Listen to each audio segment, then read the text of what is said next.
प्रिय दर्शकों और श्रोताओं, जय सिया राम, जय श्री कृष्णा।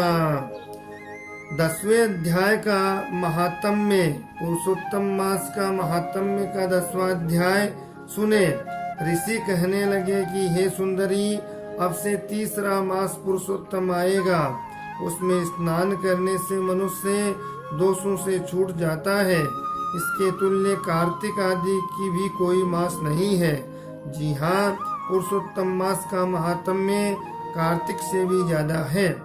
सब मास तथा पक्ष और भी जो पर्व है, पुरुषोत्तम मास की 16वीं कला के बराबर भी नहीं है।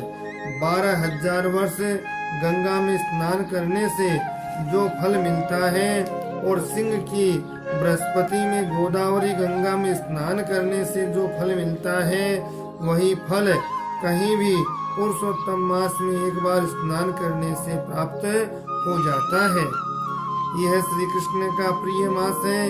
इसमें स्नान, दान, जपादि करने से सब मनोवांछित फलों की प्राप्ति होती है।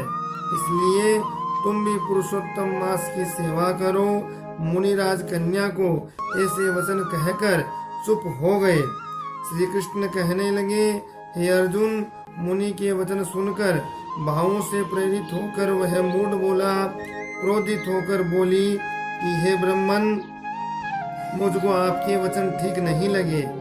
माघ आदि मास किस प्रकार थोड़ा फल देने वाले हैं और कार्तिक मास को कैसे कम कह सकते हैं? क्या सेवा किया हुआ वैशाख मास इच्छित फल नहीं देता? यह तो मलमास सब कर्मों में निंदित है।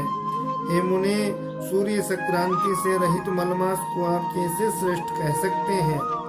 इस प्रकार क्रोध से कहे हुए ब्राह्मण की पुत्री के वचनों को सुनकर ऋषि का शरीर जलने लगा और क्रोध से नेत्र लाल हो गए, परंतु फिर भी मित्र की कन्या को श्राप नहीं दिया और सोचने लगे कि कन्या मूर्ख है, अपने हित को नहीं जानती।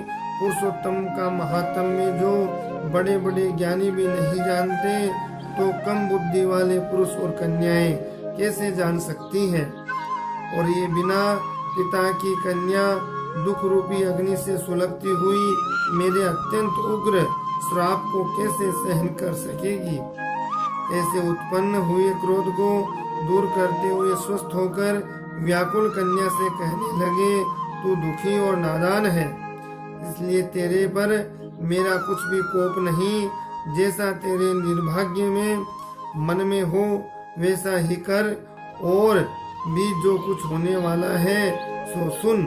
मैं कहता हूँ, तूने जो पुरुषोत्तम मास का अनादर किया है, इसका फल इस जन्म या अगले जन्म में अवश्य होना चाहिए। क्योंकि तेरा पिता मेरा मित्र था, इसलिए तुझको श्राप नहीं देता हूँ कि तू बालक है और अपने शुभ तथा शुभ को नहीं पहचानती। तेरा कल्याण हो, मैं तो नारायण की सेवा में जाता हूँ।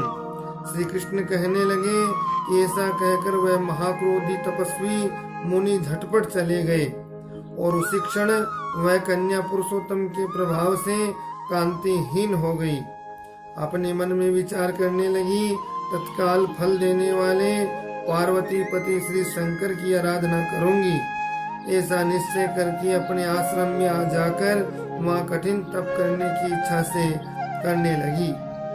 सुत जी कहते हैं कि वह बाला प्रबल मुनि के वचनों को निंदित कर तथा बहुत फल वाले विष्णु और सावित्री पति ब्रह्मा को छोड़कर अपने वन आश्रम में केवल शंकर भगवान की सेवा करने लग गई है। इस प्रकार से यहीं पर यह 10वां अध्याय संपन्न होता है। 11वें अध्याय का महात्म्य कथा आप अगले वीडियो में सुनेंगे। इसी प्रकार से वीडियो चैनल को अपना स्नेह प्रेम देते रहें और लाइक शेयर सब्सक्राइब जरूर करें। घंटी के निशान को जरूर दबाएं। जय सिया राम, जय श्री कृष्ण।